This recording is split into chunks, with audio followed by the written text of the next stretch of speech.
Hello student, how are you? कैसे हैं आप? आशा करते हैं आप लोग बहुत अच्छे होंगे। मैं जितेंद्र सिंह, आपकी बायोलॉजी सब्जेक्ट का टीचर। अभी तक मैंने बहुत सारी वीडियोस डाली, करीब 15-16, सब जो बेसिक थे बायोलॉजी की नॉलेज, जिन बेसिक नॉलेज थी वो ली। अब मैं आपके लिए शुरू कर रहा हूँ ईयर और इंटर की क्लासेस, जिसमें फर्स्ट ईयर का हम पहला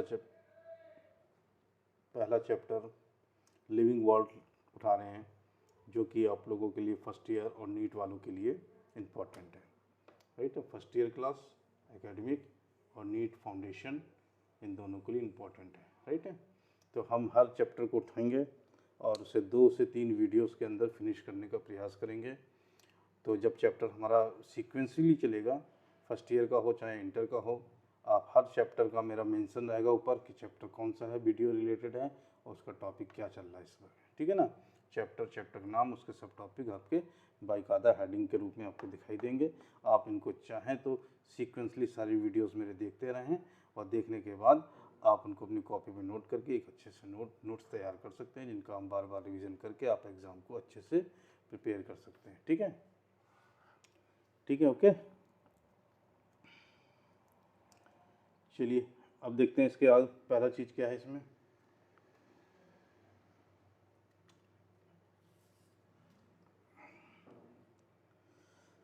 पहले हमने हेडिंग लिखी है लिविंग। इसका आपको सारे पॉइंट एनसीईआरटी से हैं, एनसीईआरटी से हट के कुछ भी नहीं स्टडी करना है। ठीक है ना। What is living, question mark पर व्हाट इज़ लिविंग, किसको हम लिविंग बोल सकते हैं, यानी कि सजीव हम किसको बोलते हैं। अगर हिंदी में देखें तो सजीव, सजीव क्या है, यहाँ क्वेश्चन लगा दिया मैंने, व्हाट इज अ लिविंग। देखिए, कोई भी organism show the vital activities, जैविक क्रियाएं शो करता है क्या, और जो जीवित होगा वही जैविक क्रियाएं शो कर सकता है, जैसे growth, reproduction, metabolism, response to stimuli. Right है, किसी भी उद्दीपन के प्रति रिस्पॉन्स करना इज कॉल्ड लिविंग बीइंग। इसको लिविंग लिविंग्स या लिविंग्स बीइंग्स कह सकते हैं। क्लियर। तो ये सारी चीज़ें जिसमें भी शो होती हैं वो लिविंग है, क्योंकि नॉन लिविंग चीज़ें ये चीज़ शो नहीं करती। ठीक है ना। अब इसमें से कुछ पॉइंट हमने उठाए हैं, जैसे ग्रोथ, रिप्रोडक्शन, मेटाबॉलिज्म, जैसे ग्रोथ, रिप्रोडक्शन, मेटाबॉलिज्म और सेलुलर ऑर्गेनाइजेशन। ये 4 पॉइंट हैं। अभी इसके अगले पॉइंट और भी डिस्कस करेंगे, इस स्लाइड पे तो आप आ रहे हैं। तो हम इन चारों पॉइंटों को कुछ पॉइंट पे लेकर डिस्कस करते हैं और ये देखते हैं कि defining property of living thing, क्या ये डिफाइनिंग प्रॉपर्टी हैं, इनमें से कौन कौन सी defining property of living things कहलाएंगी। राइट, या डिफाइनिंग बन सकती हैं। तो हम पहला पॉइंट लेते हैं ग्रोथ। ग्रोथ में हम रेफरेंस के रूप में 2 बातों को देख रहे हैं। देखिए, ग्रोथ इन अ लिविंग्स, सभी लिविंग में ग्रोथ होती है। राइट, अब ग्रोथ होने के 2 तरीके हो सकते हैं, एक तो लिमिटेड होती है, एक अनलिमिटेड होती है। जैसे लिमिटेड की बात करें तो हम एनिमल्स, राइट है, कोई भी एनिमल्स, उसमें जो भी ग्रोथ है मोस्टली लिमिटेड है, अगर कोई एक्सेप्शन है उसको छोड़ दें।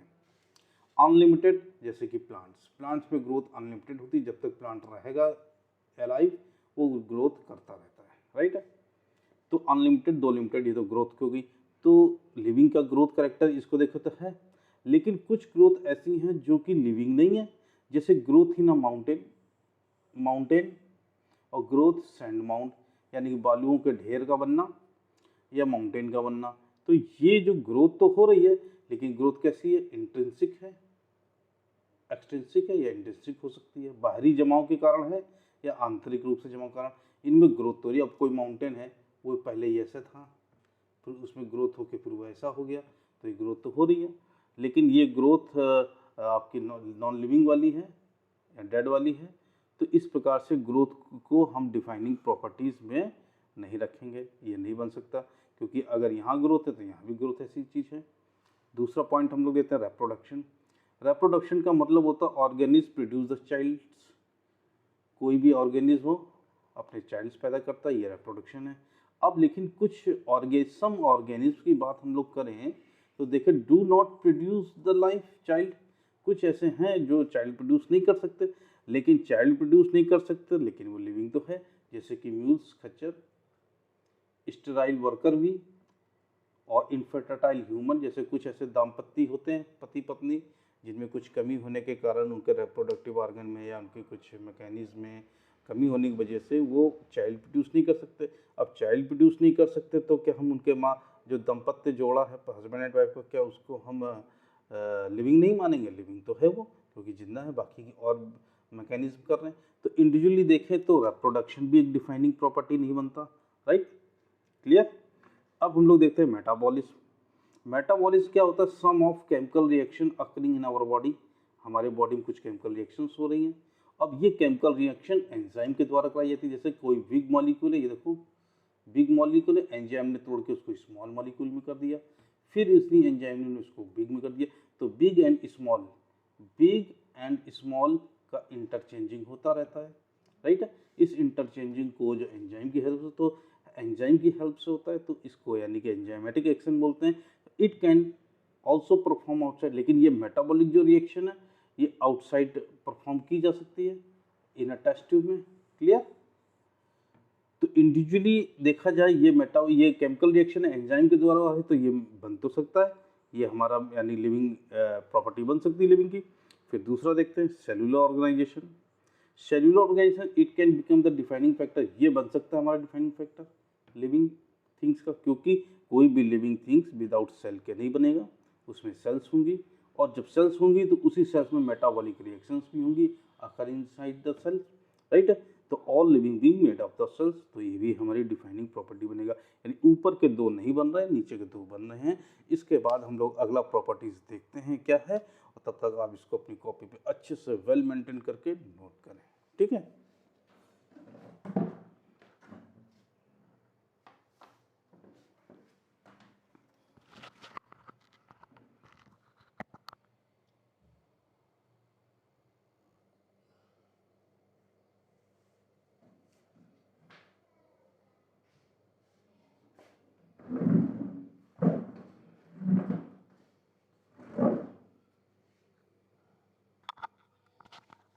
स्टूडेंट आगे देखते हैं।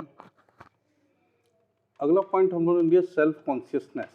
सेल्फ कॉन्शियसनेस का मतलब होता है अपने आसपास की चीज़ों को रिस्पॉन्स करना हुआ, responding to the environmental stimuli. It कि बाहर की जो भी स्टिमुलाई है, उद्दीपन है, चाहे वो केमिकली हो, चाहे फिजिकली हो, चाहे बायोलॉजिकली हो, किसी भी को रिस्पॉन्ड करना, उनके प्रति प्रतिक्रिया देना। तो ये अगर देता है कोई भी ऑर्गेनिज्म, उसमें अंदर सेल्फ कॉन्शियसनेस मौजूद है, तो इसका मतलब वो डिफाइनिंग प्रॉपर्टी है किसकी? लिविंग थिंग्स की, क्लियर, वो लिविंग थिंग्स की। तो इन पांचों पॉइंट को देखने के बाद हमने निष्कर्षण निकाला। सो लिविंग ऑर्गेनिज्म आर, क्या होना चाहिए? पहला चीज, पहली बात सेल्फ रेप्लिकेटिंग एंड इवॉल्विंग। दूसरा सेल्फ रेगुलेटिंग होना चाहिए। तीसरा capable to responding to external stimuli. इन तीन पॉइंटों का अगर है तो वो लिविंग ऑर्गेनिज्म है। अगर इन तीनों पॉइंट उसमें नहीं पाए जाते तो लिविंग ऑर्गेनिज्म नहीं है। तो ये एक नई लिविंग की डेफिनेशन निकल के आती है सारे पॉइंटों को जज करने के बाद, उनके रेफरेंसेस को देखने के बाद। तो living organism are self replicating, evolving, self regulating, capable to responding to external stimuli, etc. These points should be have। अब नया टॉपिक है स्टिमुलाई होते क्या है। देखो स्टिमुलाई क्या है? Any external changes in chemicals, कोई केमिकल में हो, फिजिकल्स चेंजेस हो, या कोई बायोलॉजिकल चेंजेस हो इन्वायरमेंट में, right.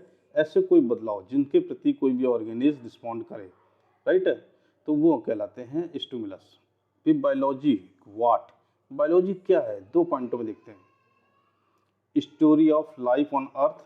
Story of life on earth, ये पृथ्वी पे जीवन की एक कहानी है, बायोलॉजी बताती है। Story of evolution of living organism, और ये कहानी है कैसे जीव का उद्विकास हुआ पृथ्वी पर, तो ये है बायोलॉजी। बायोलॉजी में story of life on earth, story of evolution on living organism. आप इसको नोट करें, इसके कुछ और भी इस चैप्टर से रिलेटेड फैक्ट आपको भी किसी वीडियोस में और इंक्लूड होते हैं, तब तक आप उसको नोट करें।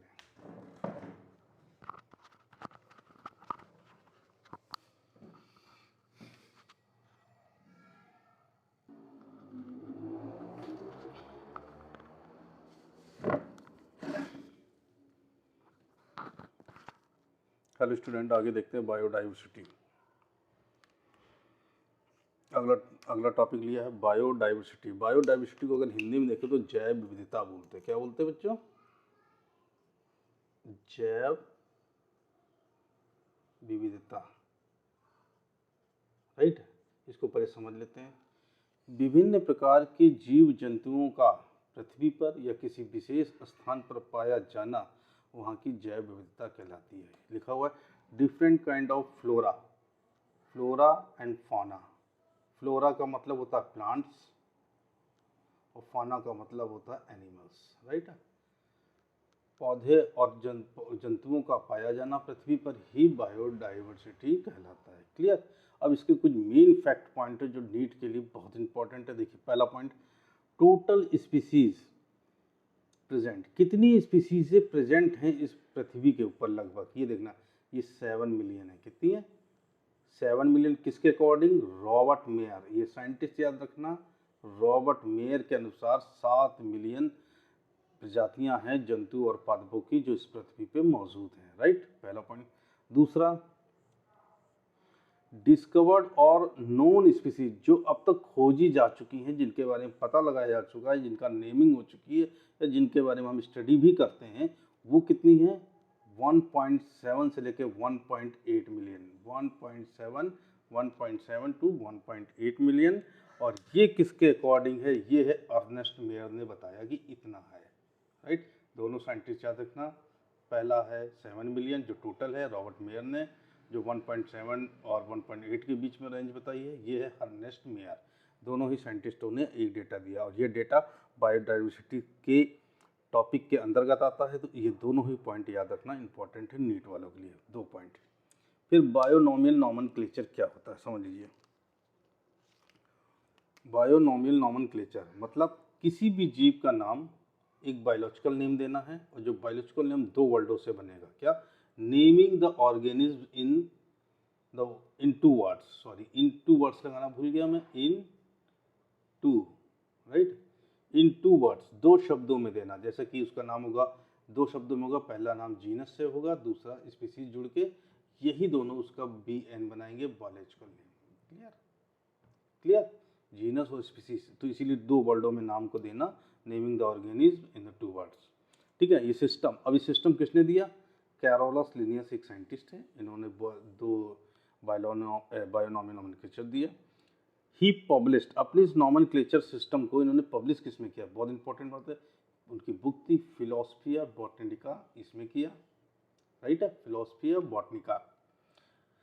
हिज अदर बुक, उसकी कुछ 2 बुकें और भी थी लगभग, एक है स्पीसीज प्लांटेरम और दूसरी सिस्टम नेचुरी 1753 और 1758। इसमें जो इन्होंने क्या प्लांट नेमिंग यानी कि प्लांट के नेमिंग के नॉमेनक्लेचर इन्होंने इंक्लूड किए, उसको प्लांटों के नाम इन्होंने वहाँ पे डिसाइड किए। ठीक है ना, ये एनिमल्स के लिए था, राइट। तो दोनों बुक 3 बुक हैं, फिलोसफिया बॉटनिका, स्पीसीज प्लांटेरम, प्लांटेरम से प्लांट के लिए, और नेचुरी में एनिमल्स रखे गए। ठीक है ना, तो 2 बुकें आपको इंपॉर्टेंट है, याद रखना है। फिर इसके रूल्स, नॉमिंग के बायोलॉजिकल नेम है, इसके रूल्स क्या हैं देखें। पहला नेम शुड बी 2 वर्ड, 2 शब्दों का होना चाहिए, राइट है। एक जीनस उसके अंदर इंक्लूड होना चाहिए और प्लस स्पीसीज, दोनों से मिलके बनेगा। Clear? Biological name generally in Latin, कैसी भाषा का होना चाहिए? लैटिन में होना चाहिए। और जब उसको लिखेंगे तो इटैलिक फॉर्म, इटैलिक फॉर्म का मतलब होता है हल्का सा तिरछा, राइट है, लाइट दिस वन, ऐसा हल्का तिरछा लिखते हुए चले, हल्का सा Latin italic word. First name genus होना चाहिए, क्लियर, जैसे ये दिखा हुआ है मैग्नीफायर। सेकंड नेम स्पीसीज होना चाहिए, देखिए स्पीसीज लिखा हुआ है। एक उदाहरण जो NCERT का उदाहरण है मैग्नीफेरा इंडिका, जो उन्होंने एग्जाम्पल के तौर पे लिया, वही मैंने भी लिया है। पहला नेम मैग्नीफेरा जीनस हो गया, इसका लेटर बड़ा हो गया पहला, राइट है। दूसरा पार्ट हो गया आपका स्पीसीज का, इसका पहला आई जो है स्मॉल हो गया। क्लियर? समझ में आ गया होगा।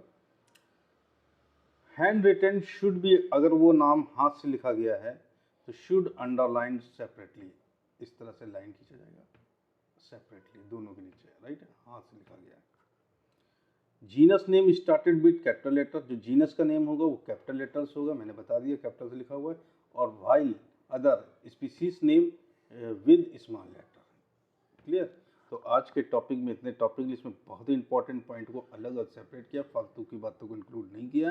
तो इनको आप पढ़ें और याद करें। ये चैप्टर 1 है, लिविंग वर्ल्ड से रिलेटेड है। 1-2 वीडियोस और आएंगे, उसमें ये चैप्टर फिनिश हो जाएगा। तो मेरे सारे चैप्टर वाइज ही चलेंगे, कोई भी टॉपिक बीच बीच से उठाएंगे नहीं, और जो इम्पोर्टेंट होंगे उनको हम ज़रूर आपको बताते रहेंगे कि आप उन पर ध्यान दें और उनको पढ़ें। जैसे कि आपको यहाँ पे हम पहले बता रहे हैं, जहाँ जहाँ स्टार बना रहे हैं ये सब डेटा वाले हैं, या नीट के लिए डिटेल पूछे जाते हैं, ये बुकें हैं उनकी, राइट। रूल्स आपको पता होने चाहिए। एग्जाम्पल मैग्नीफेरा का रखा गया, इंपॉर्टेंट है, इसके बारे में पता होना चाहिए। और एक साइंटिस्ट कैरोलस लिनियस, क्लियर। तो आज की वीडियो में इतना ही है।